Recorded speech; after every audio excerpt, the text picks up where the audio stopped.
하나님의 말씀은 디모데후서 4장 1절에서 8절 말씀입니다. 이 말씀을 같이 읽었습니다. 하나님 앞과 살아있는 자와 죽은 자를 심판하실 그리스도 예수 앞에서 그가 나타나실 것과 그의 날을 두고 엄히 명하노니 너는 말씀을 전파하라. 때를 얻든지 못 얻든지 항상 심쓰라. 범사에 오래 참음과 가르침으로 경책하며 경계하며 권하라. 때가 이르니 사람이 바른 교훈을 받지 아니하고 귀가 가려워서 자기의 사욕을 따를 스승을 많이 두고 또 그 귀를 진리에서 돌이켜 허탄한 이야기를 따르리라. 그러나 너는 모든 일에 신중하여 고난을 받으며 전도자 일을 하며 너의 직무를 다하라. 전제와 같이 내가 벌써 부어지고 나의 떠날 시간이 가까웠도다. 나는 선한 싸움을 싸우고 나의 달려기를 마치고 믿음을 지켰으니 이제 후로는 나를 위하여 의의 면류관이 예비되었으므로 주 곧 의로우신 재판장이 그날에 내게 주실 것이며 내게만 아니라 주의 나타나심을 사모하는 모든 자에게니라. 아멘. 오늘 우리가 함께 나눌 말씀의 제목은 전도자가 받을 상입니다. 우리 모두는 전도자인데 그리스도인이 되는 즉시 그는 전도자의 사명을 부여받게 됩니다. 왜냐하면 구원을 얻었으니 그 구원을 전해야 될 그 사명감이 우리 안에서 일어나게 된다는 거죠. 그리고 우리 주님은 동시에 구원 얻은 성도들에게 복음을 전하라고 명령하시기 때문에 이 모든 사람이 전도자인데 이 전도자가 받을 상이 무엇일까? 말씀을 통해서 우리가 은혜 받기를 원합니다. 우리는 지금 주님께서 고난을 당하신 고난주간, 주님께서 우리에게 남기신 지상명령인 복음전도에 대한 말씀으로 은혜를 나누고 있습니다.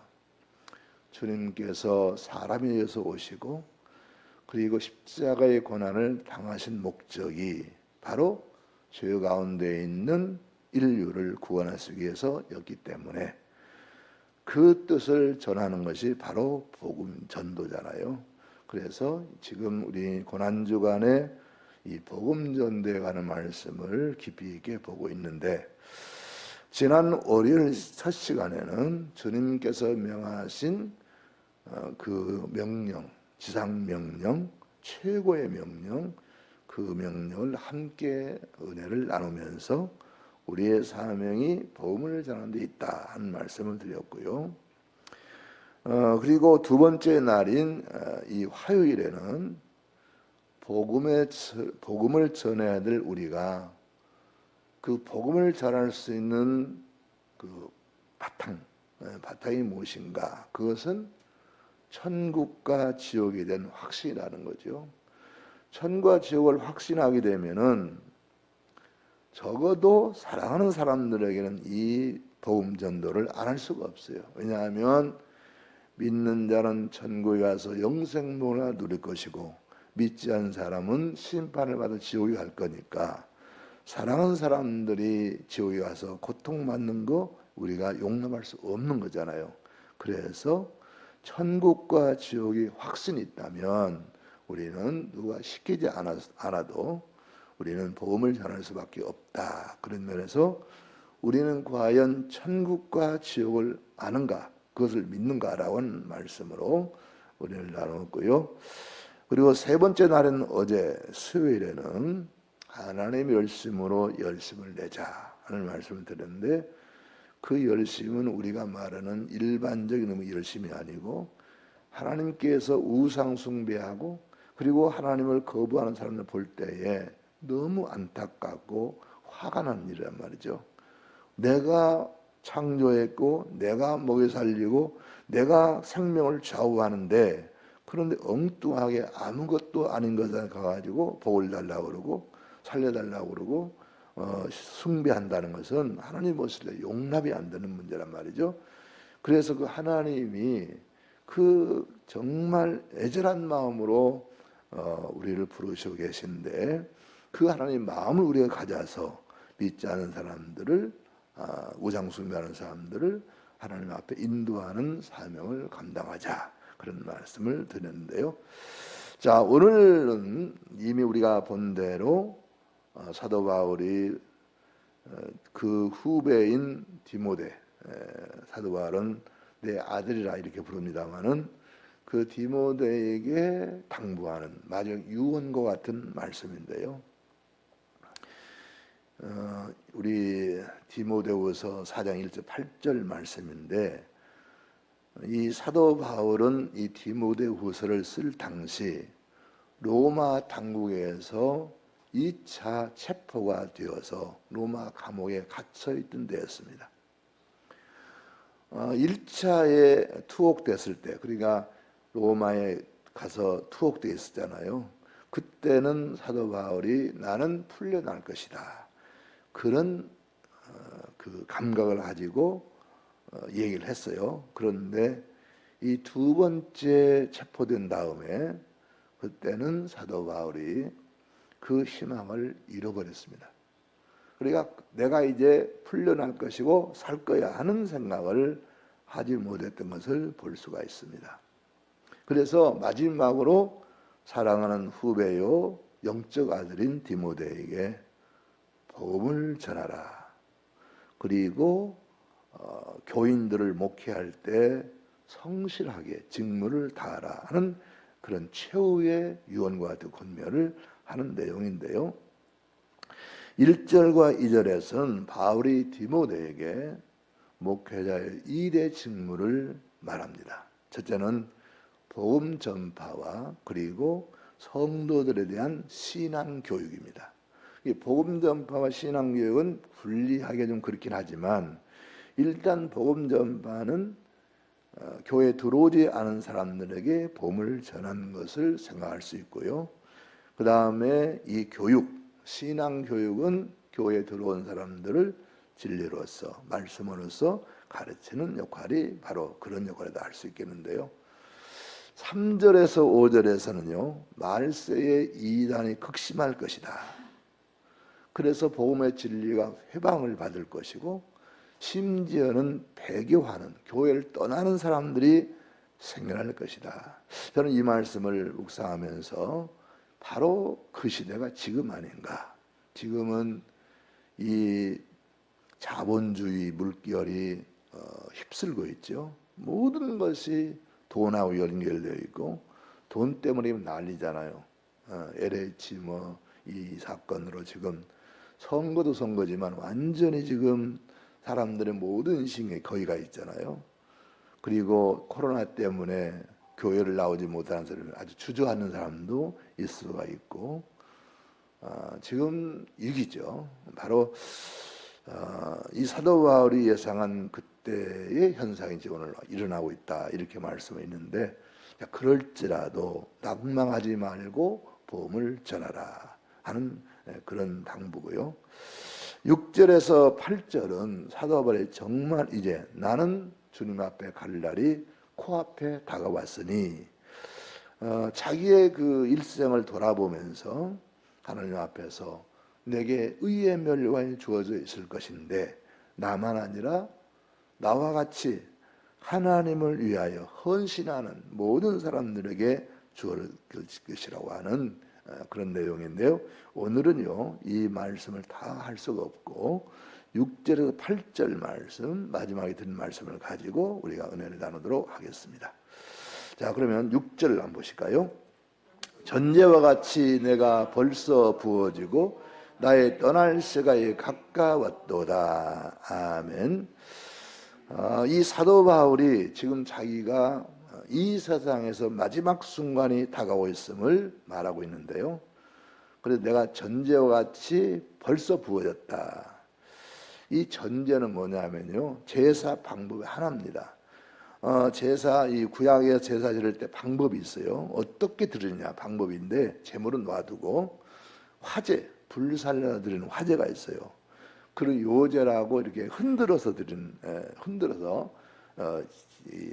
제사를 드리는 게 있고요. 그 다음에 거제라고 해서 위에 들었다가 이렇게 내려놓는 제단에서 그게 거제가 있고, 지금 여기서 말하는 전제는요, 제물이 제단에 있습니다.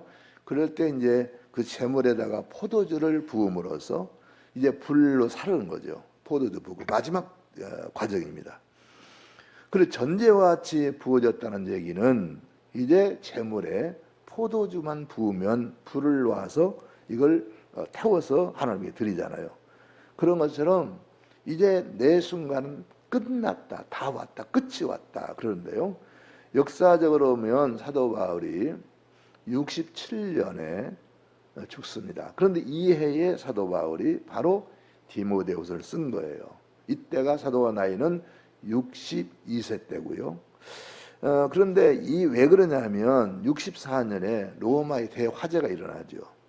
이 로마 이 네로 황제가 불을 냈다 뭐 그런 말도 있곤 하지만, 그 로마가 엄청 대화재로 다 불살라 타버렸어요. 그래 로마가 세계 수도이기 때문에 집들이 빼꼼하게 들어 있었고 또 나무 집들이 많이 있어요. 그러니까 불이 나가지고 그냥 도시 거의 전부가 타버렸다 정도로 큰 불이 난 거죠. 그러면 이제 예나 오늘이나 나라가 어려울 때는 그 왕, 또 오늘만 대통령, 이 이제 그 원성이 돌아가잖아요. 로마 황제가 자기가 그렇게 위기에 닥치니까 이제 표적이 필요해요. 그래서 기독교인들이 불을 냈다. 그래가지고 기독교에 뒤집어 씌워가지고 64년에 불이 났는데 다 사람 잡아들입니다. 그때 바로 그 핍박의 광풍 속에서 67년에 사도 바울이 체포되고 감옥에 있으면서 이 편지를 쓰고, 그리고 67년에 참수형을 당합니다. 오스티아라는 거리에서 많은 사람들 앞에서 예수 믿으면 이렇게 된다, 그 모범을 보이게 참수를 하게 되는 일이 벌어지는데, 이제 사도 바울은 지금 그 해에 이 편지를 쓰고 있는 거예요. 죽는 해에. 그러면서 나는 전제와 같이 벌써 부어지고 나의 떠날 시간이 가까웠도다. 그래서 사도 바울이 이 상황에서 이제 마지막으로 디모데에게 부탁하고 그리고 자기 인생을 돌아보는 그런 내용이 되겠는데요. 자, 7절 봅시다. 나는 선한 싸움을 싸우고 나의 달려기를 마치고 믿음을 지켰으니. 아멘. 여러분, 사도 바울의 일생이 한마디 한 절에 들어있어요. 나는 선한 싸움을 싸우고 나의 달려기를 마치고 믿음을 지켰으니. 세상에 이렇게 아름다운 인생이 있을까요? 이렇게 성공한 인생이 있을까요? 제가 보기에는 우리나라에서 대재벌이라고 하는 사람도 죽을 때는 아이고 안타까워 아쉬워 이렇게 하고 다 부족하고 허물이 떴던 걸 돌이킬 것 같아요. 그런 사도 바울은 평생을 복음과 함께 온갖 핍박과 고난 속에 살았지만 갈 때 뭐라 합니까? 나는 선한 싸움을 싸우고 나의 달려기를 마치고 믿음을 지켰으니. 이렇게 얘기하잖아요. 정말 본받고 싶은 마지막 고백이 될 수 있는데요. 이 선한 싸움이란 뭐 간단하죠. 무슨 뭐 내가 선을 베풀고 그런 의미보다는 하나님의 나라와 의의 군사가 되었다는 거죠. 선한 싸움, 영적 싸움. 이 싸움을 후퇴하지 않고 끝까지 싸워냈다. 그런 의미가 있고요. 나의 달려야 할 길을 마치고, 거의 사실은 나는 선한 싸움을 싸우거나 나의 달려기를 마치거나 믿음을 지켰은 이거에 다 같은 말이에요. 그런데 다른 각도에서 얘기를 하는 거죠. 나의 달려기를 마치고, 달려기를 마친 언제입니까? 경기를 하게 되면 정해진 코스가 있잖아요. 그 마라톤 같은 경우는 43.195인가요? 그렇게 그 키로가 있고 500m 뭐 달리기가 있고 이렇게 있듯이 정해진 코스가 있어요. 그러니까 우리 그리스도인들, 우리 인생에도 그 정해진 코스가 있습니다. 내 삶의 이 길이 있어요. 그걸 다 정해진 그 목표를 다 이루었다. 그리고 믿음을 지켰으니 그러니까 우리가 위에 뭐 나의 선한 싸움을 싸우고 나의 달려기를 마치고 이런 표현이 없더라도 내가 마지막 하나님 앞에 가는 순간 나는 믿음을 지켰다. 그러면 그 믿음을 지킨다는 속에는 선한 싸움도 싸우고 달려기를 다 마치고 내가 목표했던 그 뜻도 다 이루고 믿음의 열매도 맺고 이렇게 살았다는 의미하거든요. 그래서 나의 믿음을 지켰다 하는 이 사도 바울의 고백. 정말 우리도 이 사도 바울처럼 우리가 마지막에 주님 앞에 갈 때 침대에 누워서 이제 어쨌든 식구들이 있지 않겠어요? 그때 정말 이런 고백을 할 수 있다면 우리는 참 성공한 인생이고 복인 인생이고 축복의 사람인 것을 믿습니다. 자, 이제 8절 봅시다. 이제후로는 나를 위하여 의의 면류관이 예비되었으므로 곧 의로우신 재판장이 그날에 내게 주실 것이며 내게만 아니라 주의 나타나심을 사모하는 모든 자에게도니라. 아멘. 이제 바울은 마지막 주님 앞에 갈 순간을 놓아두고 이제 내 남은 것은 나는 선한 싸움을 싸우고 달려기를 마치고 믿음을 지켰으니 이제 내 주님 앞에 가게 되는데 가게 될 때 나한테 남아있는 건 의의 멸관을 받는 일만 남았다. 세상에 이렇게 행복한 고백이 어디 있겠어요? 뭐 사도 바울이 그렇게 온갖 고난과 핍박을 당했지만 그러나 사도 바울은 이 7절과 8절 말씀의 고백을 통해서 그야말로 완벽에 가까운 삶을 살았다는 것을 그렇게 증언하고 있는데요. 이런 고백이 우리의 고백이 될 수 있기를 바랍니다. 이 면류관이라는 것은요, 그냥 일적 왕관이라면 돼요. 존귀한 자들이 쓰는 면류, 의의 그 아주 모자가 됐든 뭔가 됐든 간에 대신이든 왕이든 뭐 어떤 사람이든지 그 월에 쓰는 영화로운 이 관을 의미하는 건데요. 이제 천국에 가면 이 영화로운 면류관을 쓰게 된다는 거죠. 그래서 우리 주님이 그 수고한 사도 바울에게 면류관을 씌워줄 것인데 여기서 이제 사도 바울은 그럽니다. 그런데 그 면류관을 나만 아니라 나처럼 주님의 나타나심을 사모하는 모든 자에게도니라. 여기서 우리가 좀 생활 결을 이는데 뭐냐면 주의 나타나심을 사모하는 모든 자. 사도 바울은 지금까지 충성과 헌신에 대해서 말했잖아요. 그래서 나는 선한 싸움을 싸우고 달려갈 길을 마치고 믿음을 지켰다. 이렇게 얘기했는데 여기서는 내게 그 면류관이 예비되어 있지만 나뿐 아니라 주의 나타나심을 사모하는 모든 자에게도 이 의의 면류관이 예비되었다 이러잖아요. 아니 그러면 여기서는 그냥 주의 나타남, 즉 주님의 재림을 학수고대 기다리는 사람에게 이상을 준다는 건데 그러면 아무것도 안 하고 주님 오시기만 기다리는 사람의 이상이 돌아간다는 것, 사도 바울과 똑같은 상이 돌아간다는 것, 이게 말이 됩니까? 라고 할 수 있어요. 그런데 이 말에는 중요한 함의가 있습니다. 숨긴 뜻이 뭐냐면 주님의 나라를 사모하고 주님이 다시 오시기를 사모하는 사람들은 절대 손 묶어놓고 가만히 있지 않는다는 거예요. 왜냐하면 그 날을 소망으로 확신하며 기다리는 사람이 그 날에 오게 될 때 주님께 칭찬을 드려야 되겠는데 어떻게 하겠어요? 그야말로 사도 바울이 고백한 것처럼 선한 싸움을 다 싸우는 사람이요, 달려야 할 길을 열심히 달려온 사람이요, 믿음을 지키는 사람이 주님의 나라를 소망하지, 믿음도 없는 사람이, 헌신도 안 하는 사람이 주의 나라를 소망하겠으며 잊어버리고 살죠. 상관도 않고 살죠. 그러니까 여기서 내게만 아니라 주의 나타나시면 사는 모든 자에게 노되라, 이 말씀은 바로 그런 충성된 믿음으로 사는 사람이 주의 나라를 사모하고 그런 사람에게 사도같이 동일하게 그 은총이 주어진다는 것을 말씀하고 있는데요. 자, 오늘 저는 이 말씀을 가지고 세 가지로 말씀을 정리했는데요. 자, 보십시다.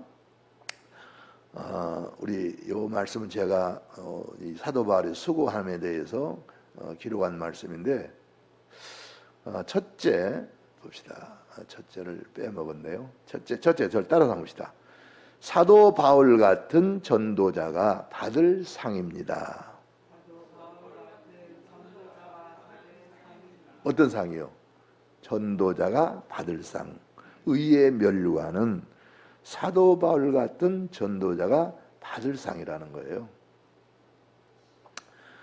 지금 사도 바울이 얼마나 수고하고 헌신했는가에 대해서 이 고린도후서 11장 23절 28절 말씀에 기록하고 있는데요. 이 말씀을 지금 나와 있는 이 화면에 나와 있는 23절 24절만 두 절만 읽어봅시다.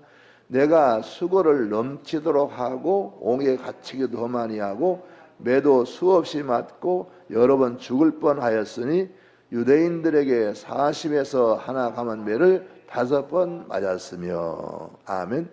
그 뒤에 보면요, 3번 태장으로 맞고 1번 돌로 맞고 3번 파선하고 일주일을 깊은 마다에 지냈으며 쭉 해서 죽을 고생을 한 얘기를 쭉 쓰는 것을 볼 수 있어요. 그러니까 복음을 위해서, 자기의 어떤 유익을 위해서, 사업을 위해서, 이익을 위해서 한 것이 아니라 복음을 위해서 이처럼 죽음을 수없이 넘나들었던 사도 바울이 충성했으니 전도자로서 의의 면류관을 받을 충분한 자격이 있다. 이렇게 수고한 바울은 끝내는 군중들이, 수많은 군중들이 보는 앞에서 길거리에서 참소를 당합니다. 이유는 기독교의 수교라는 거죠. 기독교에서 수많은 충성을 했다는 거죠. 그렇기 때문에 사도 바울과 같은 이런 전도자에게 의의 면류관은 합당하다 하는 것 우리가 생각할 수 있고요. 자, 두 번째 봅시다. 두 번째 읽어봅시다. 주의 나타나시는 사모하는 모든 자입니다. 아멘. 사도 바울이 그랬잖아요. 나뿐 아니라 주의 나타나시는 사모하는 모든 자에게도니라 그랬는데요. 사도 바울과 같이 충성된 사람에게 의의 면류관이 주어지듯이 주님의 오심을, 주님의 재림을 사모한 사람들이 골방에 앉아서 주여 어서 옵시오 사는 것이 아니라 그 믿음을 가진 사람들은 사도 바울처럼 생명 걸고 충성하게 되어 있거든요. 그래서 주의 나타나서 사모하는 모든 자에게도 의의 면류관이 주어지게 된다, 이렇게 말씀하시고 있는데요. 결국 의의 면류관은 장차 임할 하나님 나라의 소망을 두고 그날이 오기까지 충성한 모든 사람에게 주어진다는 거 우리가 기억해야 될 줄로 믿습니다. 그 다음에 우리 다니엘서를 한번 보십시다. 다니엘서 12장 3절 보실까요? 지혜 있는 자는 궁창의 빛과 같이 빛날 것이요 많은 사람을 옳은 대로 돌아오게 한 자는 별과 같이 영원토록 빛나리라. 아멘. 많은 사람을 옳은 대로 돌아오게 하는 게 뭐예요? 전도잖아요. 전도를 통해서 새 사람이 되고, 그래서 주님을 영접함으로 새롭게 인생을 살아온 그 사람들, 옳은 대로 돌아오게 한 그 전도자, 별과 같이 영원토록 빛나리라. 그에게 합당한 면류관이 있음을 말씀하고 있는데요. 자, 우리가 여기서 한 가지 더 생각하겠습니다. 전도자가 의의 면류관, 주님 앞에서 상을 받는 원리를 세상 원리와 조금 비교해 보게 말씀드립니다. 뭐냐면요, 전도자는 의사입니다. 의사, 영적 의사예요. 지금 우리가 진료를 받고 있는 병원 의사는 육신의 질병만을 고칩니다. 그래서 육신을 살게 합니다. 그래서 그 의사가 존경을 받는 거거든요. 실제로 여러분들 병원 다녀보시지만 의사는 고귀한 직업이 아닙니다. 세상적으로 볼 때 고귀한 직업은 앉아서 그냥 결제하고 지시하고 다 부하들 많이 거느리고 그러는 거지. 의사는 그냥 환자 환부를 직접 만지고 거기에 수술을 하고 피고름을 만지고 그걸 뭐 눈으로 대고 들여다보고 치과 의사 같은 경우는 완전히 노화됩니다. 그냥 망치로 그냥 남의 입 안에 들어가서 막 입 두드려보고 막 그리고 그래서 저는 이 병원 의사는 노가대 일이 힘들잖아요. 정말 그렇습니다. 그러니까 그 직업 자체는 일 자체는 그리고 옛날에는 우리 조선시대 이런 데서는 의사는 귀한 직업을 안 봤어요. 그냥 중인계급에서 의사가 나왔잖아요. 양반들 의사 안 해요. 그러거든요. 그런데 그 의사가 돈 많이 벌죠. 사회 인정해 주잖아요. 이유가 뭐냐? 사람들의 병을 고쳐주고 죽을 사람을 살려주는 일을 하기 때문에 그런 거예요. 그렇다면 전도자는 어떤 사람이냐? 사람을 죽을 사람, 영원한 심판을 받을 사람을 살려주는 역할을 하는 것이 전도자잖아요. 그러니까 이 전도자 영적인 의사이면서 영이 살아 육이 살잖아요. 실제로 병원에 가서 우리가 수술하고 약 먹고 우리가 육신이 건강해진다고 하더라도 그것은 언젠가는 소멸될 육체예요. 땅으로 들어갑니다. 그건 소용가 없어요. 하나님은 세워지지 않습니다. 하나님은 새 옷을 입으니까요. 그런데 전도자가 살리는 사람은 영도 살고 육도 삽니다. 그러니 전도자야말로 존귀를 받아야 되고요. 그래서 전도자에게 의의 면류가 주는 것은 확실한 것이죠. 네. 그러면서 전도자는 영적 의사다. 사랑하는 여러분, 오늘 말씀 맺겠습니다. 복음 전도에 온 힘을 다합시다. 우리가 세상에서 할 일 가운데 가장 우선순위에 두는 것은 복음을 전하는 일이에요. 왜냐하면 복음 전도는 지옥 가서 영원히 고통받을 사람을 영광된 천국으로 인도하는 일이잖아요. 죽을 생명을 살려내는 일입니다.